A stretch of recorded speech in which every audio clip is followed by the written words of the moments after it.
Mie dogo, madago. Klano pakoko. Klano wereji, ojo yo ngoko. Banya nko nya gloma mi la fia o. Aji viji gbagbadu klidudu kla vifafa banya gloma mi le. Ala ba fo esi apona mi. Ai madago madida muntu maji madida angloju koji. Bogbe gble banare. Awo mi kaka wo modo wu. Ayo wo modo wu o. Nyako we wo wu. Tamadago de nyako ji fifilai. Ke magara nyako fuama. Le nyatogbi tenge jokoto gligui adelia peku fa didi kple wona onu yiko miade etako miabubu le wona omea maga kpoto ga ko mia novi alo mia fo alo mia pa mfiala dranye ko si togo ba to bubu de afanyigba tv Germany tv file alaba wona no madam na mi atonya mavivi ma lo gbagba maga gagaroji America togbi onya fi lamo na Africa juko Ghana juko aje agara fanyi gba TV Germany po na ojila no magaro ogbono de na mi ke pata magaro nya dusi ma fi maga nglobo nyen ton ko nya dusi click agba na to ngonya bo sin click one togbi magaro jo makina nya yama agona mi miawo do kata om kakaka an konyenya Dr. Sami Nyamuama Alikam alaba nyamala America ba professor na anufiam da konun wo fiam alaba mava Ghana afie monu afie malenya Binghamton University ala New York alaba mava du koma e kwojoko nyakple research team arocho African studies miava fia ba miava document aromia lanwo anyava rodari alaba amagba miavio nava no nusrom choma tan mate miava fia ro badakpa ale odo nkoro fifila chaka ka yovu blochike a nya na bo chocha chaka ko masiku ga for money mama ma ina le yovu blochi ma yovu blochi ga togi ba ku fadi po na yo kpon koko ina da blochi magara yovu dranye na la fi nya mo po yovu we zo bagana Amazon remian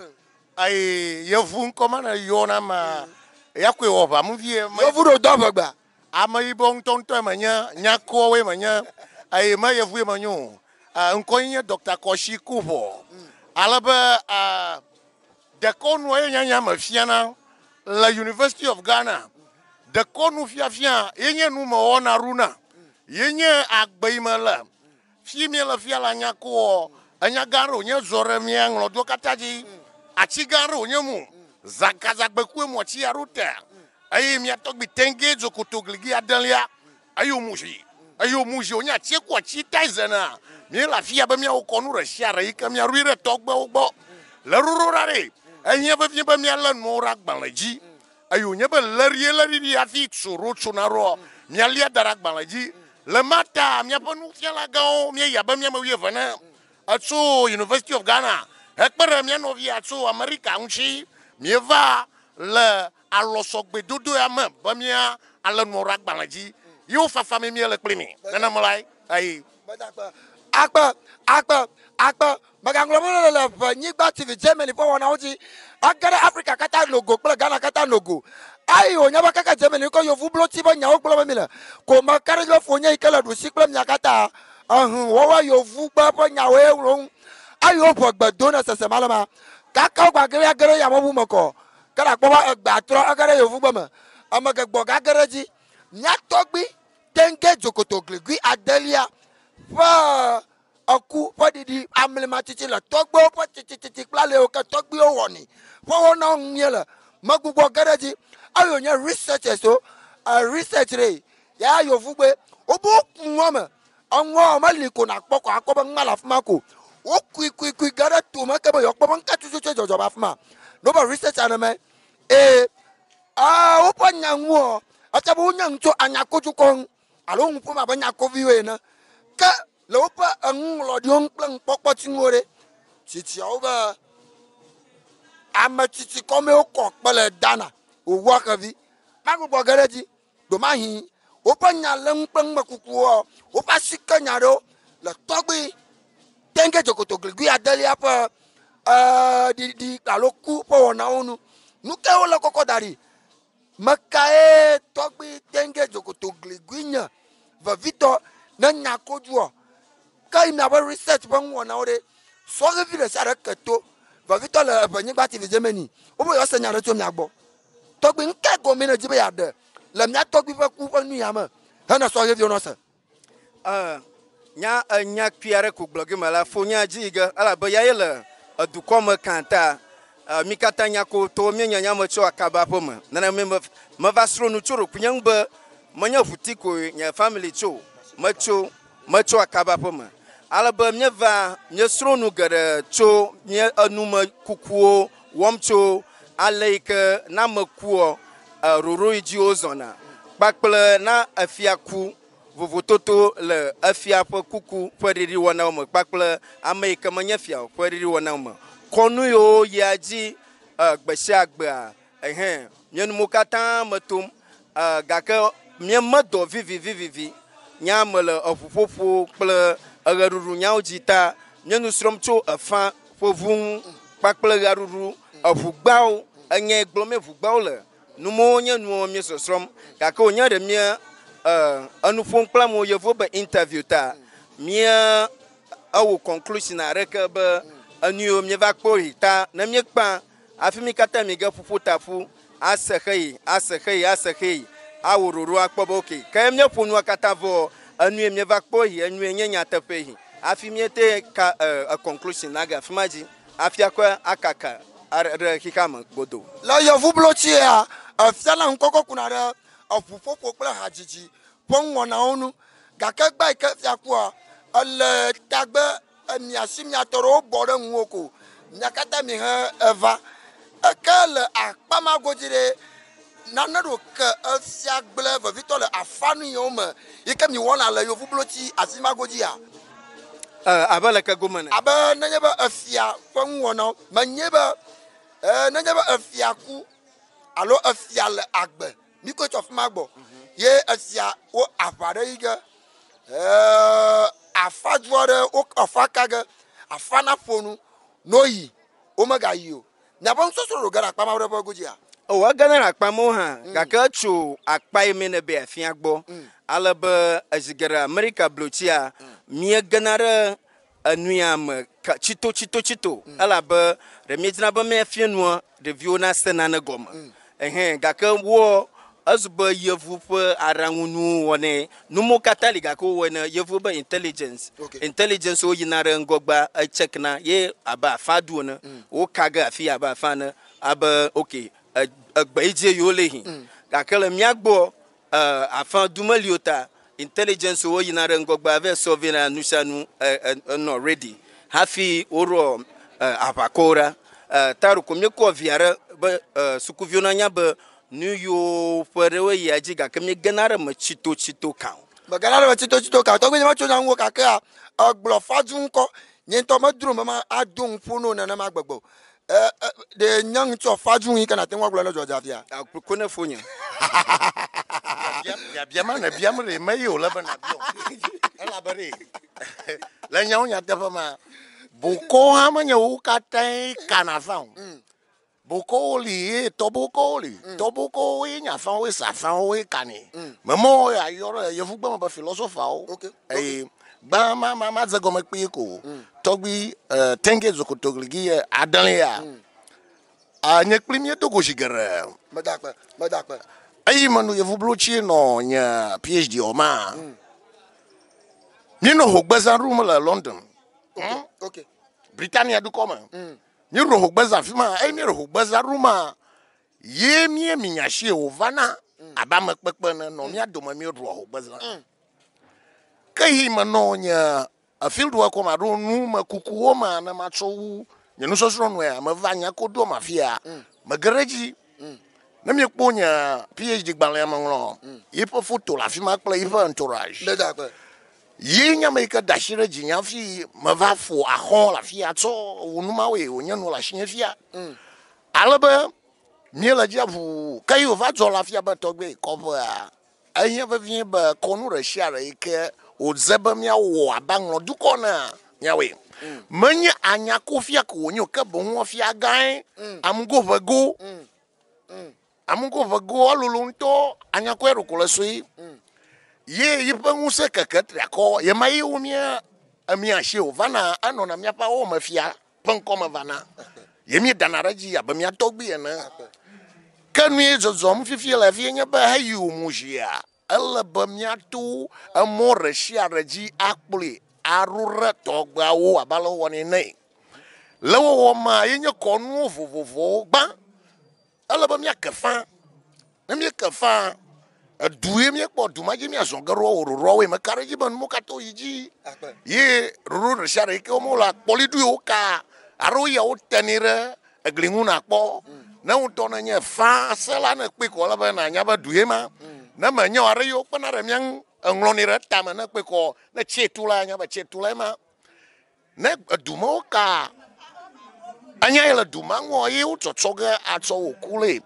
Gakanu ikwe tere nyanya jinye ba majiba makponu gere aba kalanvu aba trikpi na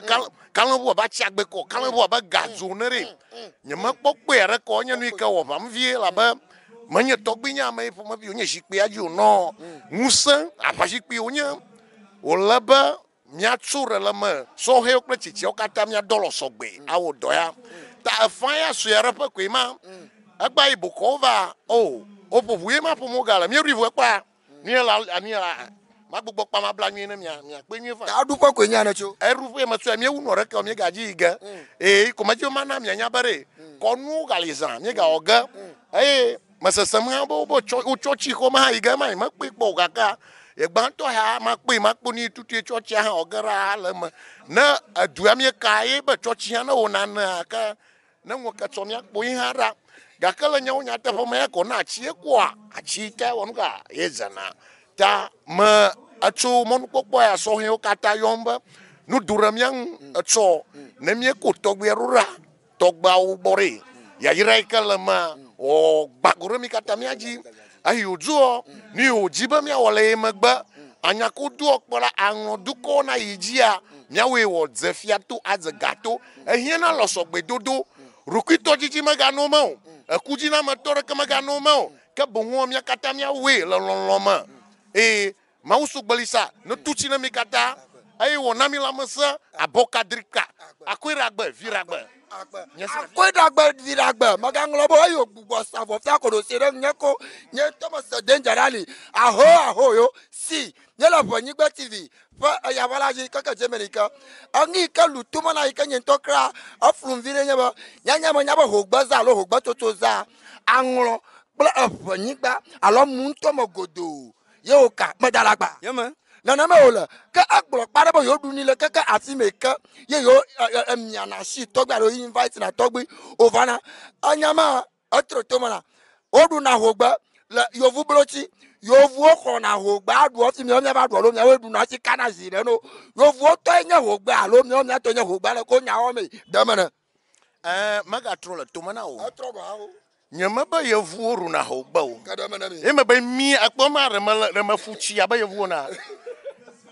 ma ko mo ne bare mi ama onya awo la yo vu dere mi ru na nga ogbaza gaka mama fia ba ye vu mo kpana re mi anwo ye vu anya nu ka dojiza na oji na ba yo sro nu chomata ye vu va na mi agbo eru na za kpli mi are yo akpoba afufu la paga to onya ye vu ala ba ye vu sro nu la mi agbo wo wo ture la ma la mi pa hajiji fufu kple ru ma ta do ko mi ru ne ko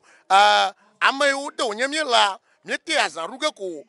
mi ani ogana o ta mi kpana o banu gara mi adoma o dolo sogbe plimi o doma toru no do fagbana sar ko na banya ko tu avo ye vowe ta mi apa do na aya o mu lala America anya ma o mu la Britain vo fi gbo ba fi ha mi apa do na ma wo ye we ba ye vu mi adagbadum no la chi fi o fo gbaza na kporo ko na ba tu ame ore ma ibo nya ro nya ko to nya ro ye vu nya ha ta mi we na na ma bare de konwo e mi ejo de konwo magajiji tsu mi agbo ta yo nyu la mi ama la vu kam na mi a e mi ejo e fima ko la ba mi awe mi avi oni ejiji mi rafi ma o ho na nya bare na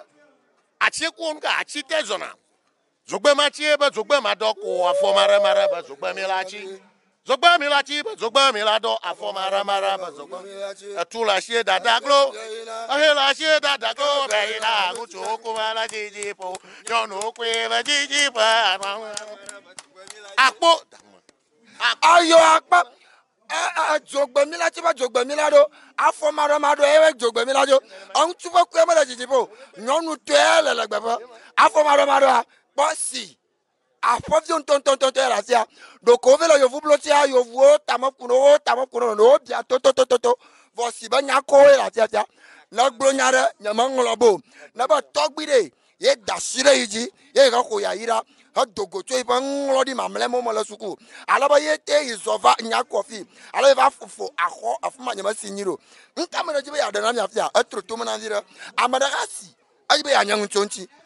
magbe ko bare na mo so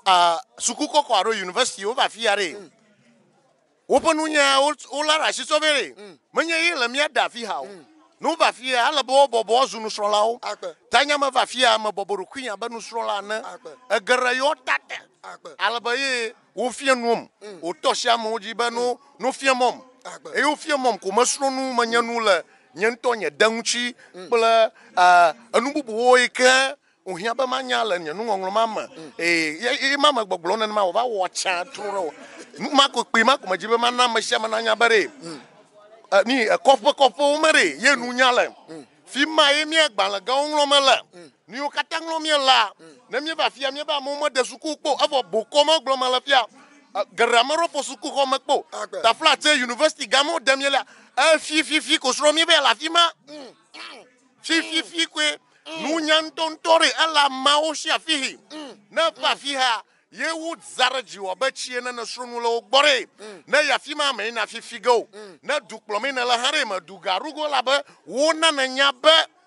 mia penu nya ma dashira fi fijio ma dashira ma babajio ta alaba na zonre ruple senu ikene wonu adzerumina amanako na nyonu na nyo na rewokpla to kalamire ngu surure yo tamakata na refu na rozela na nyonwe na nyane to kalamikpla wokpla to gbamata ji churanwo yo fa tamana mlong antia maklagaro manuti aklagaro atro maklero ma unu hem nu ye ga kpoto fien ba mi ala bana mi arokio mi awodo nya dzra nya kodoro anu yo na ba gbadzavore mi ho mi akpo ga mi apli mi ata agbadzavo mara matekpo he amaote koroma boji agbadzavo mara matekpo he amaote koroma boji amaote koroma boji amaote koroma boji agbadzavo mara matekpo he amaote koroma boji imalo anya sambia basa no jina na ma ema so heo ala bo do fifi lafia eme jim ko kpashim reji nyonu na no ruwa no kpedamre ama anu kpedamre na mu mazrova onya bare ale mi apanya ko le mi apanya ko rozachon ema agbere gbo akpa 1 2 3 4 5 6 7 maganglo bani la bani ba TV Germany pa ya bala nyen ton ko nya Richard Clark agbanyo ma la fonyo gbo fi ai no po ma lo la pie do gawu na nye gba le ban pepe to ikale kura da konwon ikale tagbono o pe moji ko na habu na ba ka ka jo makaro jino ba na nye ba juko alo muntoma an so surali yo sogevi na kan nyashira yo mama hiana yo ena ka gojara mitong hado kiyo drai me yo mema boboro kiyo na nasro ame okpono le gbonya do ko jana na wako o boboro kiyo da togbe ogbo o boboro kiyo da matiti okko pa adasino alaba wo we kaka yo vu blochi of mola alaba wo du magba maganglo baba mi la bonyi ba TV ya balaji kai ya mama shiro gonchi ajima da shionti ya masanko agbobare as isafafala ipala makaba ale iva fia e buna ba ofugba vovovo vovito atripi ada hey amli matiti pe ngona yija jara le ike ikoko nya togbi tenge jokoto gligi adelia baba lo nanema isafafa la kete ofio le mele ono nanema adanke na jibe ya do na soge via o bla ale ka ona o kokoyi alo mi pomo na atso ma wungare ko de jibe ya do dangra ka do dangra na mi anyoba soheo kata na dogo alaba afuha fufufu na ava namnya dolo sogbe namnya fufu alaba manya afare ka toko hiabo fufu ashikpia kanlavue anyaba anu kanlavu anava gajo nava mia dayi Kokushio nava. Nya nunu srom chol ala be anu le vu bauma. Onya nu nya be mia sron ano fmaji awo. De mia sron de afi metenglo gara gbalama. Ga kana mia chu ho senya ga vivivo ba mia ra shi mia o de konu mia bleta ya nyi dokuchu. Mia bleta ya bere mia na chochi. Chochi to tagbo ko flumo na mia. Ga mia be de konu kata mia fia no ga yevu ovaga no mia o de gba fia mami. Ta ala va vie. Akpa nyesi ajunoga yovu blochito babaga balaji lo ngwa no gba tiamami makuko gere just maglu baba alo ma do baba inu ha togbi togbi de doko amuji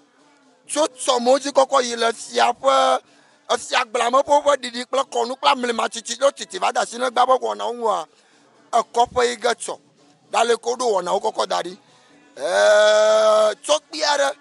Doli, the Akoko Lutomena Sogavio, Amachitio, a Funo Domao, Ajinara since you are talking. The Conway, I love him.